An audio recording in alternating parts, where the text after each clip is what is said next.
বন্ধুরা, আজ আমি চাচা চাচি সবাই একসাথে আনন্দ সাথে খাওয়া দাওয়া করছিলাম। গত রাত যখন বাবা লুকিয়ে মদ খেয়ে বাড়ি ফিরছিলেন, তখনই চাকে দেখে ফেলেন। রাগে তিনি বাবাকে বাড়ি থেকে বের করে দিলেন। আরে অন্তত আমাকে একটা তো কম্বল দাও। কিছুক্ষণ পর আমি দরজা খুলে ধীরে বললাম, বাবা ভেতরে আসুন। সকালে আমি বাবার জন্য স্যুপ বানানোর সিদ্ধান্ত নিলাম। বাবা আসুন, গরম স্যুপ নিন। আমি ভালোবাসা দিয়ে বললাম। বাবা আমার দিকে তাকিয়ে হালকা হাসলেন আর স্যুপ খেতে শুরু করলেন। লীনা, আমি তোমার চাচার কাজে সাহায্য করতে যাচ্ছি, তুমি বাড়িতেই থাকো, এদিক সেদিক ঘুরবে না। ঠিক আছে চাচি, কিন্তু একা বসে আমার ভালো লাগে না। তাই ভাবলাম আজ নিজের হাতে চাচির জন্য রান্না করি। রান্না শেষ করে চাচির অপেক্ষায় রইলাম, কিন্তু তিনি ফিরলেন না।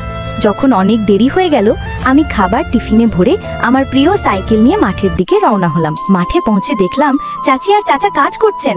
আমি হেসে কাছে গিয়ে বললাম, চাচি দেখো, আমি তোমার জন্য রান্না করে এনেছি।